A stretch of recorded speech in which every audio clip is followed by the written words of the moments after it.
Ah, Nat. Ça me fait plaisir de te voir, parce que là, je profite des JPO, là. Parce que moi, si j'ai bien compris, tu t'occupes de l'APT, c'est ça?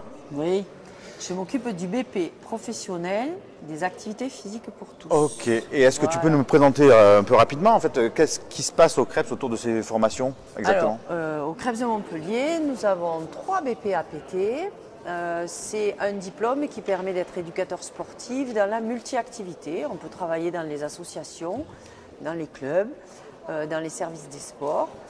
Et donc nous proposons 3 BP APT. Un BP APT qui est plutôt dirigé pour les élèves qui sortent de terminale et qui est en Parcoursup, mais qui aussi est intéressant pour les personnes qui sont en reconversion et qui peuvent arriver avec des financements OPCO pour faire leur BP-APT.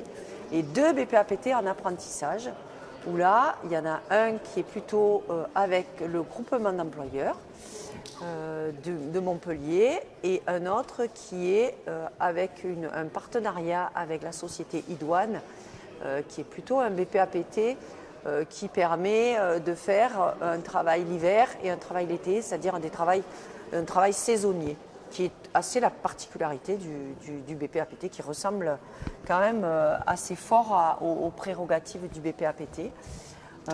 C'est une super formation en fait. Le BP-APT, c'est intéressant pour des jeunes qui veulent rentrer dans l'animation et l'encadrement des activités physiques et sportives. Voilà. Alors, ce qu'on ne sait pas et ce qu'on sait peu, c'est qu'il faut quand même avoir un niveau sportif.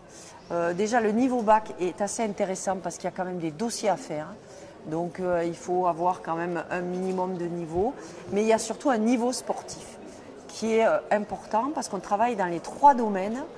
On travaille dans de la gymnastique d'entretien, on travaille dans les sports collectifs et les sports d'opposition. Et on travaille aussi dans tout le domaine de la pleine nature, course d'orientation, VTT, rando. Donc, ça demande, c'est une formation qui est très physique. Donc il y a des prérequis, c'est ça? Les prérequis, il n'y en a pas beaucoup. Ouais. Il y a à avoir entre 17 et 18 ans, avoir un niveau bac qui est souhaitable. Et sur le niveau physique, donc ça veut dire quoi? Alors le niveau physique, le problème c'est que... Je peux pas rentrer moi. Si, tu peux rentrer, Olivier. Le niveau physique, il y a tout. Ce qu'il y a, c'est qu'il y a quand même un luc léger, qui est quand même demande un niveau palier 9 pour les garçons, palier 8 pour les filles.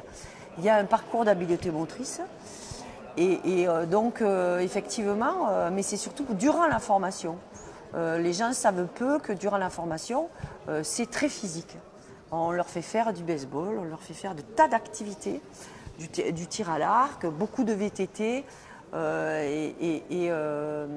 Donc c'est vraiment une activité où on n'a pas l'impression, mais où il faut vraiment avoir un niveau physique assez complet, être très complet. Ben, écoute, moi je trouve ça super. En tout cas, c'est une activité où on fait plein de sports. Voilà, c'est une activité où on fait plein de sports. C'est une activité où on peut aller dans plusieurs associations dans sa journée. On peut intégrer un club et aller après dans une association. On peut intégrer un service des sports et aussi le soir en club. C'est-à-dire c'est vraiment effectivement un diplôme qui permet, qui a un large panel d'entreprises qui souhaitent recruter. Ouais, donc après Montpellier, il faut pouvoir aller un peu plus loin que Montpellier. Il faut une voiture. Voilà. Enfin, un moyen de transport. Oui, parce que les activités que l'on demande sont rarement sur Montpellier en fait.